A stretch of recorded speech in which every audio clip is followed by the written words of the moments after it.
You know, it is funny how our brains naturally categorize the world around us. Like, if I were to ask you to picture someone getting a government grant to solve, a massive community problem. You're probably picturing a classic nonprofit. Exactly. You imagine the charity galas, the annual donation drives, a team of volunteers working out of some church basement somewhere. Yeah, we had this deeply ingrained assumption about public funding. Right.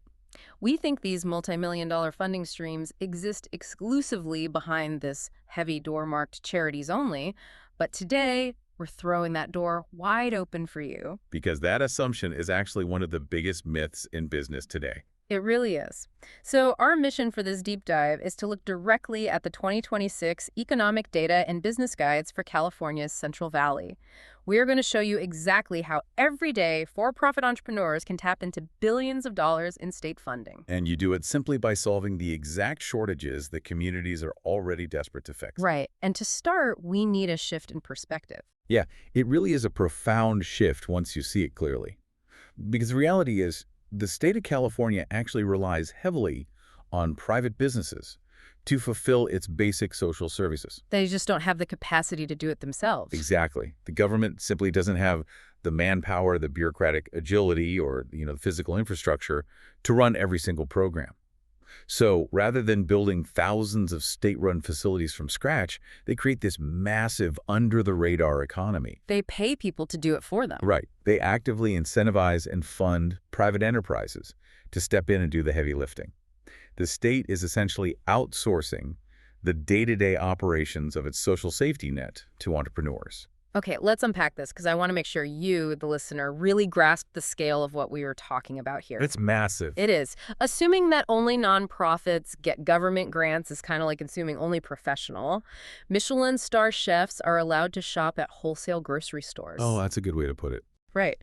You're standing outside looking through the glass at these massive pallets of bulk ingredients at a fraction of the cost, and you assume you need some special elite badge just to get in the door. Meanwhile, everyday business owners are just walking right past the entrance. Exactly. Completely leaving money on the table. And we see a massive example of this right out of the gate. I mean, the state is actively trying to give businesses money just for operating and hiring. Yeah, the California Employment Training Panel, or ETP, and the California Competes Tax Credit are prime examples of this. So break those down for us. Well, let's look at the hard numbers, because they are genuinely staggering.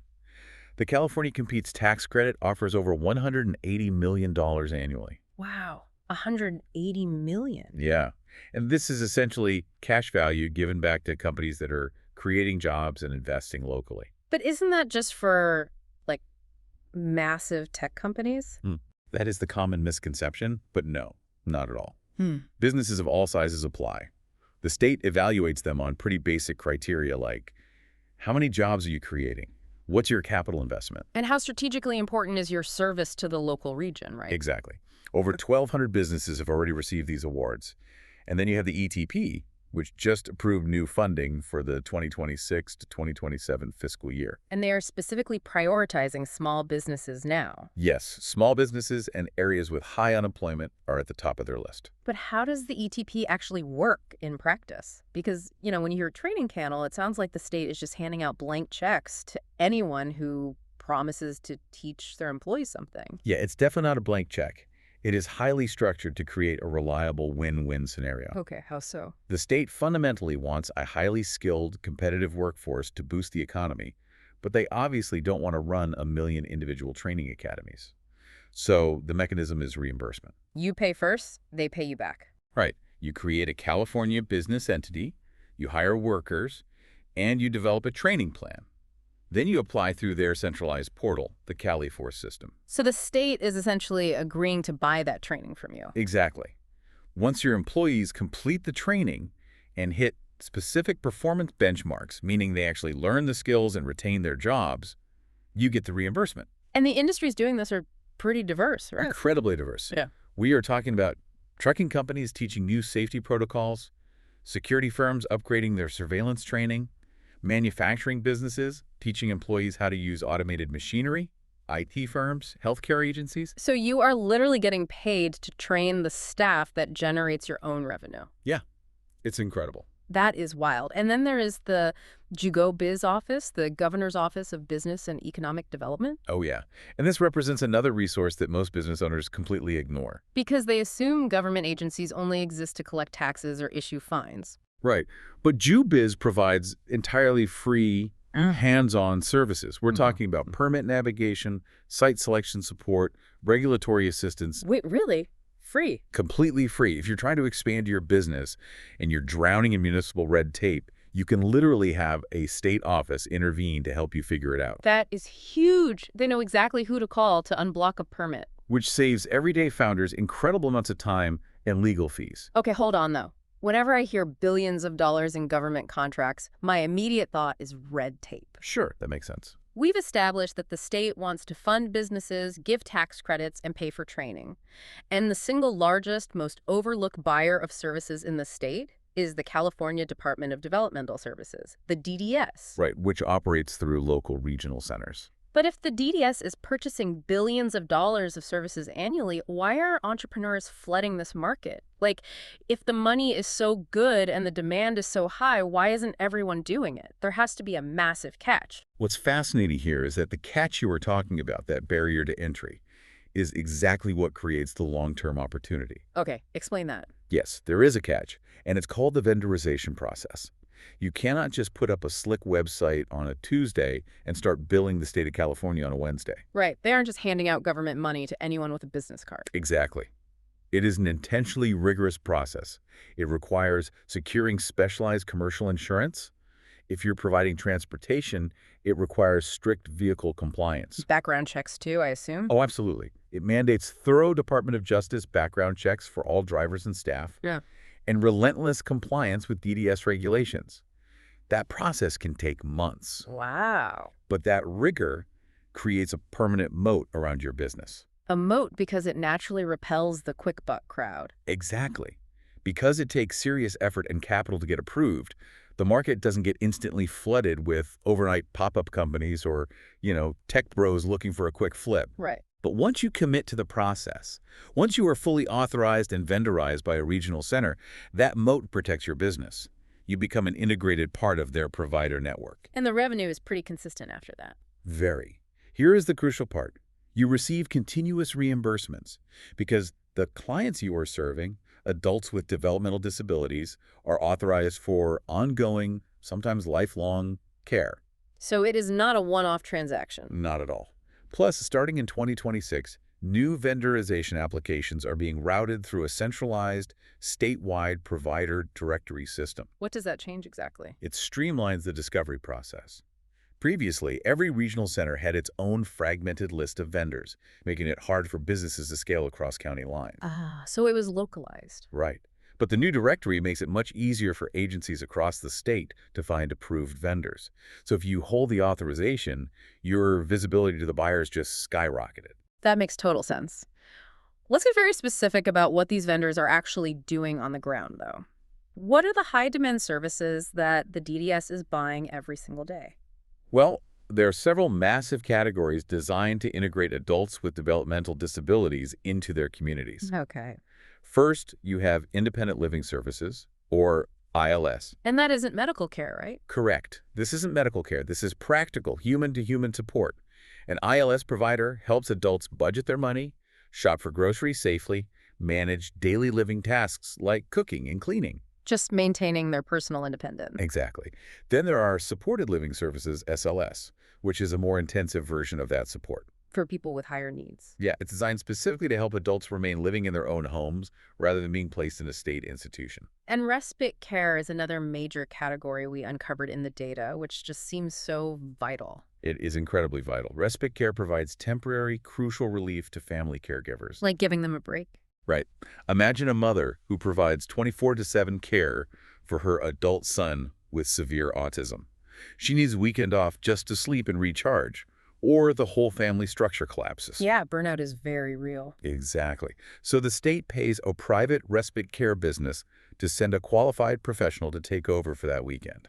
Wow. And lastly, there are day programs, which focus on community integration, employment readiness, and social engagement during working hours. So if we look at the reality of the situation, the state has legally mandated that these vulnerable populations receive this exact care, Yeah. and they have authorized the funding in the budget, but they literally do not have enough approved private businesses to actually provide the care to the people waiting for it. That is the exact bottleneck. In many regions, provider shortages aren't just an occasional hiccup. They remain a chronic, persistent challenge. So the money is just sitting there. The money is literally sitting there, Mhm. allocated and authorized for a specific client, but there is no business available to deliver the service and collect the revenue. Which brings us perfectly to the where and the what. When you look at the unmet demands right now, especially projecting into 2026, the focus zeroes in hard on the Central Valley. Yes, absolutely. We are talking about cities like Fresno, Bakersfield, Modesto, Stockton, Merced, and Visalia. And to understand how to approach these geographical gaps, I want to bring up the massive funding pools designated for the housing crisis. Right, the housing grants. Yeah, you constantly hear about CDBG, which stands for Community Development Block Grants, essentially federal money routed to local areas to solve community needs, and home funds, which are specific grants aimed at affordable housing. Right. Now, the obvious immediate thought when you hear housing grants is, oh, I should start a massive construction company and build an affordable housing tower. Which is incredibly difficult. Exactly. But there's a much smarter angle here, which I think of as the pick and shovel strategy. The classic gold rush approach. Right. During the California Gold Rush, the people who reliably made the most money, the ones who built lasting wealth, weren't usually the prospectors digging in the mud hoping to strike a giant gold nugget. No, it was the merchants. Yes, it was the people selling the pickaxes, the shovels, and the canvas tents to those miners. I love that analogy. So trying to become a massive real estate developer, navigating zoning laws to build a 100-unit apartment complex is digging for the gold nugget. It is incredibly risky and capital intensive. Definitely. The smarter, vastly easier entry point is selling the pickaxes. You can enter the housing space by providing housing navigation services, targeted transportation, and specialized case management. Which is way more accessible. It is so much easier to start a service business helping vulnerable people navigate the existing housing system than it is to literally pour concrete. And when you look at the unmet demands in the Central Valley, the government actually categorizes them into 3 strict tiers, which essentially tells you exactly which pickaxes are in the highest demand right now. Okay, so break down those tiers for us. What exactly separates a Tier 1 need from a Tier 3 need? Tier 1 represents the immediate, persistent human services demand, where the state is, frankly, desperate for capacity right this second. These are the critical shortages. Right. These are the services where waiting lists are the longest. This includes disability transportation, the supported living services and independent living services we just discussed, behavioral health interventions, and essential workforce development. So transportation is a huge one. Oh, the shortage of wheelchair and community access transportation is severe. Similarly, there is a chronic lack of direct support professionals, or DSPs. And those are the frontline workers, right? Exactly, the ones doing the actual care. The reason this is Tier 1 is simple agencies simply cannot serve all the authorized clients with their current provider capacity. The system is choked at the delivery level. So Tier 1 is essentially real people need help getting to the grocery store today or taking their medication tomorrow, and there is a massive waiting list of state-funded clients who cannot get that help. What about Tiers 2 and 3? Tiers 2 and 3 shift focus from immediate human services to emerging economic shifts and physical infrastructure. Okay. Tier 2 includes construction training. The state has a program called the High Road to Construction Careers Initiative, which is pumping millions into pre-apprenticeship and trade skill development. That makes sense. Tier 2 also includes CDL schools for commercial truck drivers and expanding rural healthcare access. And Tier 3? Tier 3 is looking slightly further out at the horizon, focusing on AI and tech literacy, entrepreneurship training, and small business technical assistance. It makes perfect sense. I mean, if you are in a rapidly growing area like Fresno or Bakersfield, training the next generation of construction workers or commercial truck drivers is a critical bottleneck for the entire region. Absolutely. And the state's High Road Initiative is actively paying private businesses to provide that exact training. The government desperately wants the physical infrastructure built, but they need someone to actually train the builders first. That is the business opportunity. Exactly. Here's where it gets really interesting. We've established that the state has general business incentives, like the ETP tax credits. Right. We know the local regional centers have massive unfulfilled demand for vendors, and we know exactly what the specific shortages are in the Central Valley. So how do you put it all together? Exactly. How does a smart entrepreneur synthesize all of this? How do they combine these isolated elements into one bulletproof business model? Yeah. The concept here is what we call the funding stack. I look at this like reverse Jenga. Reverse jet. Yeah. In regular Jenga, every wooden block you pull out makes the tower weaker and more likely to collapse, right? Right. In reverse Jenga, every block of funding you slide into the foundation makes the business exponentially more stable and harder to knock down. If we connect this to the bigger picture, building a funding stack is the ultimate defense mechanism against the risk of relying on a single public payer. Because that's a huge risk. It is. If your business only has one contract with one county, and that county suddenly changes its budget or its leadership, your entire business is in jeopardy. Right. But if we look at a highly stable model, let's take the example of a disability transportation company, Yeah. we can see how an entrepreneur actively stacks these blocks to create a fortress. Okay, let's build the stack. The foundation, the very first block, is obvious based on what we just discussed. It's the primary revenue engine regional center transportation reimbursements. Right, you get the vendorized. Yes, the entrepreneur goes through the vendorization process, builds the moat, and gets paid by the state to drive adults with developmental disabilities to their day programs or their jobs. It's a solid foundation. Very solid. But what happens on the weekends or between the hours of 10 in the morning and 2 in the afternoon when those clients are already at their programs? Those expensive vans are just sitting empty in a parking lot. Exactly, you have dead time. So you slide in block number 2 county disability contracts. How does that work? The business expands its vendorization, just slightly, to serve the local county's broader disability employment programs. They pick up non-emergency medical transport runs, often called NEMT. Oh, I've seen those. Yeah. So now, instead of the vans sitting idle, they're taking seniors to dialysis appointments or physical therapy during those midday lulls. You now have 2 completely distinct government buyers paying for the same fleet of vehicles. But now you have a new problem. If you are running the vans all day, you need a lot of highly qualified, background-checked drivers. Which is hard to find. Right. We just established in Tier 1 that finding direct support professionals and drivers is a chronic shortage. How do you afford to recruit and train them? You don't pay for it out of pocket. You slide in block number 3 workforce grants. Where does that money come from? Specifically, you tap into something like WIOA, the Workforce Innovation and Opportunity Act. This is a federal money that is routed down to the county level specifically to train local job seekers. Oh, Yeah. The County Workforce Board issues an RFP, a request for proposals. Your transportation company bids on it and wins a grant to train individuals from high unemployment areas to become certified drivers. so the government is paying you to create the exact workforce you need. To fulfill the contracts from blocks 1 and 2, exactly. So the county pays you to train the people you were going to hire anyway. But once they are hired and on the road, how do you keep up with their ongoing costs? You know, safety certifications, advanced CPR training, defensive driving courses, that eats into your margins. That brings us to block number 4, ETP employee training reimbursements. Ah, the employment training panel from earlier. Exactly.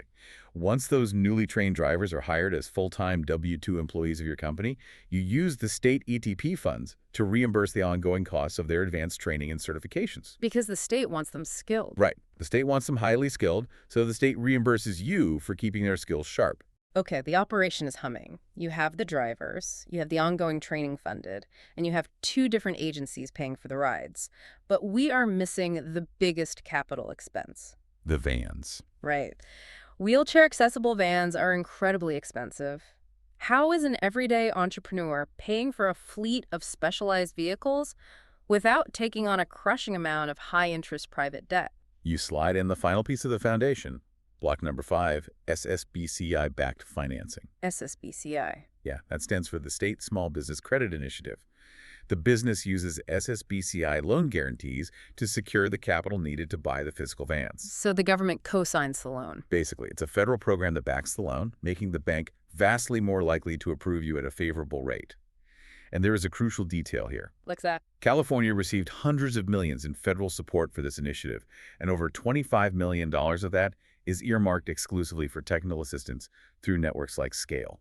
What does that mean in practical terms? Well, Scale is a supply chain and technical assistance network. What that means in plain English is that the state will literally pay financial experts to sit down with you, help you write your business plan, and build the financial projections required to actually get that loan approved. Look at that reverse Jenga tower. You have state-guaranteed loans buying the physical vans. Yep. You have state workforce grants paying to train the drivers from scratch. Yeah. You have ETT reimbursing the ongoing education to keep them certified. Exactly. And then you have two completely different government agencies continuously paying you for the actual rides. That is what a bulletproof funding stack looks like. And it fundamentally changes the risk profile of the entire business. You aren't just a fragile transport company anymore. You are a fully integrated, indispensable partner in the local economic and social ecosystem. So what does this all mean? When you look at the vast landscape of government funding, it is so incredibly easy to feel overwhelmed by the acronyms or to just assume it isn't meant for you. It really is. But whether you are a seasoned entrepreneur looking for your next venture, or you are just someone listening to this hoping for an aha moment about how our local economies actually function beneath the surface, understanding this hidden public funding ecosystem changes everything. It changes how you see the world around you. It changes how you view your own neighborhood. When you Sure. drive around the Central Valley and you hear people complaining about a local shortage, whether it is a lack of housing support, a shortage of transportation for the elderly, or a massive waiting list for disability care, you no longer just see a systemic failure of government. No. You see an actively funded opportunity waiting for a founder. You see those massive pallets of wholesale ingredients sitting right there in the open, and you realize you don't need a special charity badge to walk through the door and start cooking up a solution. This raises an important question, though, and it is something looking at all this data really forces us to confront. Well, we've seen that California has persistent shortages across the board. State agencies cannot serve all their authorized clients simply because they are entirely capped by the current capacity of private providers. Right. If the public sector, the very institution tasked with our collective well-being, is now entirely reliant on private entrepreneurs to fulfill its basic social promises to vulnerable populations, what does that mean for the future of our social safety nets? That is a big question. Are we comfortable with the privatization of care being the primary mechanism for the public good? And more importantly, if this is the undisputed reality of how the system operates today, what role could you play in building the infrastructure of tomorrow? It really makes you wonder. The heavy vault door is wide open. The state is standing there holding the checkbook, waiting for someone to build the pickaxes. The only question left is who's going to walk through that door?